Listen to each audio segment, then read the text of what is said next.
सुखदेव जी कहते हैं एक दिन की बात है, गुरुकुल में जब सुदामा को कहा कि जंगल में लकड़ी काटने जाओ, घर पे खाना बनाना है, लकड़ी नहीं है, खाने को कुछ नहीं है। कहा कि सुदामा अकेला नहीं जाएगा, द्वारिकाधीश कृष्ण भी साथ में जाएंगे। अब घर खाना खाने के लिए कुछ नहीं तो गुरु मैया चने की पोटली दी कि थोड़ा जंगल में जाओगे, लकड़ियां काटोगे, वापस आओगे, भूख लगेगी, तो जब भी भूख लगे खाना खा लेना। अब वो पोटली को ऊपर रखा, जब जाओ तो यहां से लेके जाना सुदामा। अब थोड़ी देर बाद दुर्वासा ऋषि वहां पर आ गए। कहा मैया भूख लगी है, खाने के लिए हो तो कुछ दो। मैया ने कहा कि अभी खाने के लिए तो कुछ नहीं है, हम सुदामा और कृष्ण को जंगल भेज रहे हैं, लकड़ी लाएंगे, खाना पकेगा तब देंगे। तब सुदामा की दुर्वासा ऋषि की नजर उस चने के पोटले पर पड़ी। कहा मैया ये क्या है? ये तो चने हैं, लेकिन ये खाने के लिए इन सुदामा और कृष्ण को दिया, ये जंगल में जा रहे हैं। ये जो हमारे पुत्र है ना, वो जा रहे हैं, उनको उनके लिए रखी हुई है। तो दुर्वासा ऋषि ने कहा हम भी तो आपके पुत्र के समान है गुरु मैया, हमें भी दे दो, ये भूख लगी है। मैया ने कहा हमने ये दोनों के नाम कर दिए, अब तो वही खाएंगे। दुर्वासा ऋषि क्रोध के लिए जाने जाते हैं। जब गुरु मैया ने मना कर दिया तो कहा हे मैया, इस चने की पोटली के लिए तुमने मना किया है, खाना है फिर भी मुझे खाना नहीं दे रहे हो, तो जो कोई भी ये खाना खाएगा वो जीवन पर निर्धन रहेगा, गरीब रहेगा। जब ये श्राप दिया तब सुदामा जी वो पोटली लेने आ ही रहे थे, उनकी बात को सुन लिया। सुदामा ने कहा कि बड़ा गड़बड़ हो गया है, दुर्वासा ऋषि ने श्राप दिया है, अब कृष्ण ने खा लिया तो वो तो राजा है, राजाओं की तरह पला है, इस गरीबी को वो सहन नहीं कर पाएगा। मैं तो जीवन पर ब्राह्मण था, गरीबी हूं, भीख मांग कर खाता हूं, मुझे तो गरीबी में रहने की आदत है। अब कृष्ण और सुदामा जंगल में गए, लकड़ी काटी, लकड़ी काटकर जैसे ही आ ही रहे थे कि बारिश होने लगी। कृष्ण ने कहा ऐसा करो कि जब तक बारिश आ रही है अपन पेड़ पर चढ़ जाते हैं। अब जैसे ही कृष्ण दूसरे पेड़ पर, सुदामा जी इस पेड़ पर। अब सुदामा जी के पास में चने की पोटली और सुदामा जी को लग गई भूख। तो सुदामा जी ने तो पहले अपने हिस्से के तो वो चने खा लिए। अब जब तेज से भूख लगती है ना, तो थोड़ा खाते हैं तो भूख कम नहीं होती है, भूख डबल हो जाती है। अब दूसरा खाने वाले थे कि उनको स्मरण हुआ कि ये तो कृष्ण के भाग का है। फिर दूसरा स्मरण हुआ कि कृष्ण ने खा लिया तो दुर्वासा ऋषि का श्राप इनको भी लग जाएगा, इसलिए मैं स्वयं ही खा लेता हूं। ऐसा कहते हुए राम राम कृष्ण कृष्ण कहते हुए दूसरा जो भगवान कृष्ण के हिस्से का था वो भी सुदामा जी ने खा लिया। बोलिए कृष्ण कन्हैया। जब बरसात पूरी हुई, नीचे उतरे तो कृष्ण ने कहा अरे सुदामा बहुत भूख लगी है, तेजी से भूख लगी है, मेरे भाग के जो चने थे वो मुझे फटाफट दे दो, मुझे भूख लगी, मुझे दे दो। ऐसा सुना तो सुदामा जी रोने लगे, कन्हैया मुझे इतनी जोर से भूख लगी थी, मैंने अपने हिस्से के खाए, लेकिन भूख डबल हो गई, दुगनी हो गई, और मुझे मेरे भूख पर नियंत्रण नहीं रहा, और मैं तेरे हिस्से का, तेरे भाग का वो भी खा लिया, क्षमा करो कृष्ण, क्षमा।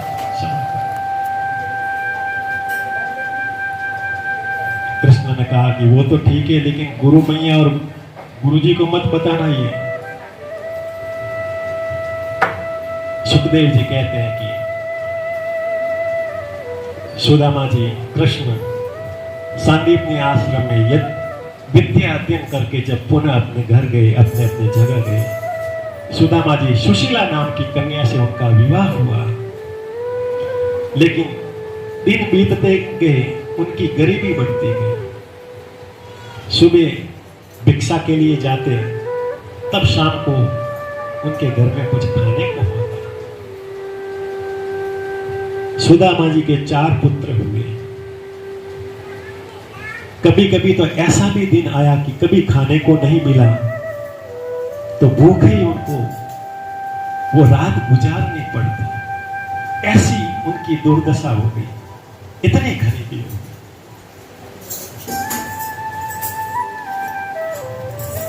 सुखदेव जी कहते हैं कि सुदामा के पास खाने को कुछ नहीं, मुंह में यदि अन्न का दाना जाए या ना जाए, लेकिन कृष्ण का नाम उनके मुख से कभी नहीं गया।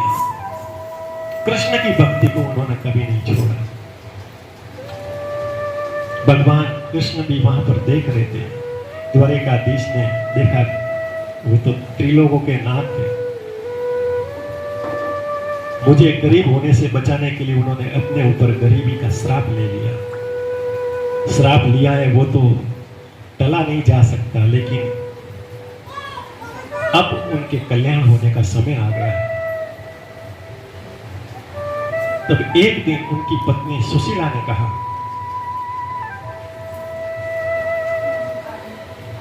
कि आप इतने गरीब हो रहे हो दिनों दिन, आपके मुख से कभी कृष्ण का नाम नहीं गया और आप कहते हो कि कृष्ण द्वारिकाधीश आपका परम सखा है, परम मित्र है। फूल बरसाने लगे हैं।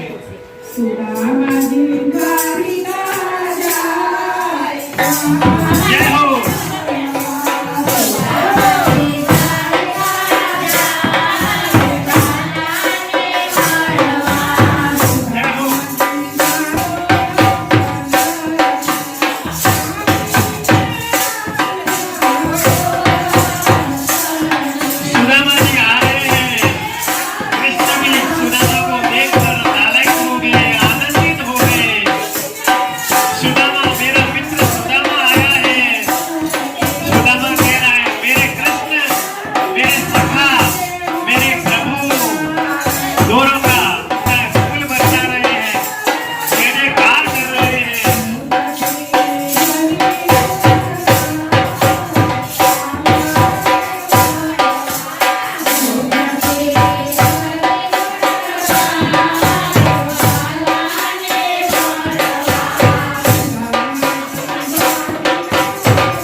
जय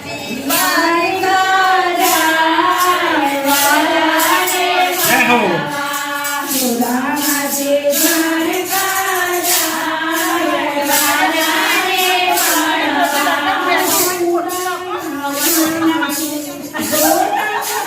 सुदामा ने कहा कि भाभी ने मेरे लिए कुछ भेंट तो भेजी होगी। जैसे ही भेंट का नाम सुना सुदामा जी ने भेंट को पीछे लिया तो द्वारिकाधीश ने भेंट को छीन कर वहां से ले गए। बोलिए द्वारिकाधीश की जय।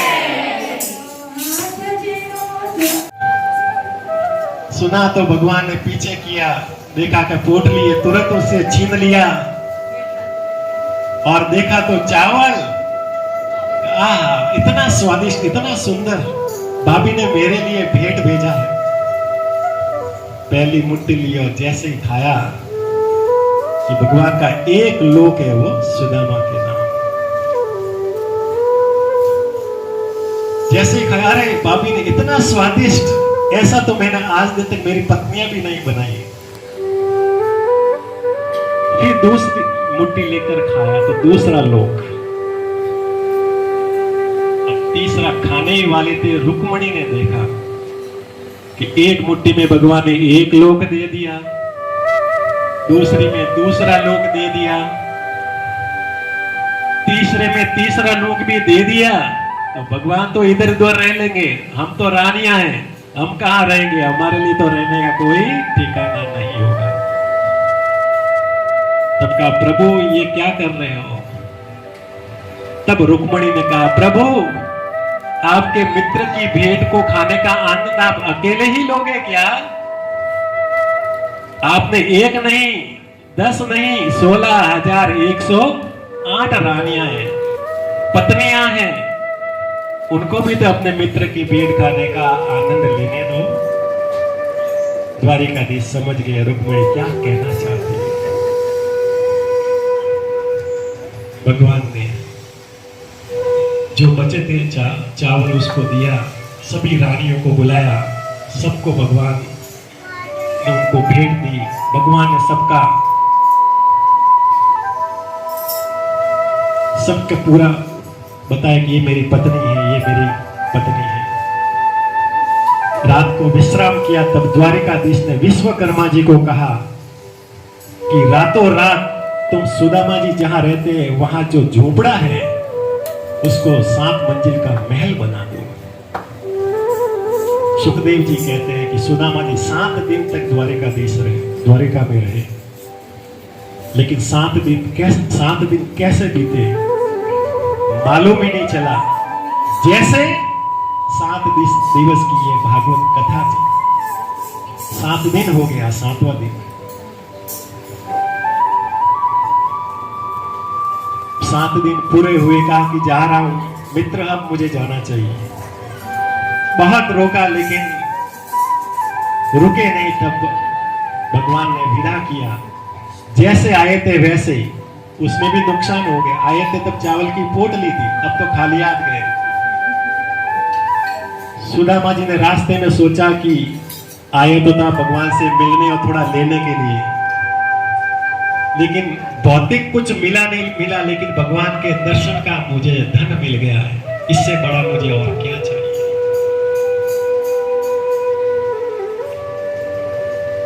पोरबंदर गए, जहां अपनी कुटिया बनी हुई थी वहां गए और देखा तो गर्दन के मोच आ गई कि वो 7 मंजिल का कभी देखा ही नहीं था।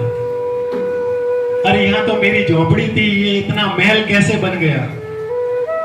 मेरा घर कहाँ है? फिर अंदर से एक सुंदर स्त्री ऊपर से लगाकर नीचे तक सोने के आभूषण पहने हुए, महंगे कपड़े पहने हुए, हाथ में सोने की थाल लिए हुए, चावल और कंकु लिए हुए ब्राह्मण देवता सुदामा जी के पास में आकर उनकी आरती उतारने लगी। आइए पधारिए मेरे देवता। तब सुदामा जी ने कहा, हे देवी आप कौन है और मेरी ऐसे आरती क्यों उतार रहे हो? तो सुशीला ने कहा, अरे ब्राह्मण देव थोड़ा गौर से देखो, मैं कोई देवी नहीं आपकी धर्म पत्नी हूं। तब सुदामा जी को ये मन के अंदर हो गया कि उस समय भगवान ने कुछ नहीं दिया, वो वहां पर कुछ नहीं देकर मुझे यहाँ पर सब कुछ दे दिया। बोलिए कृष्ण कन्हैया लाल।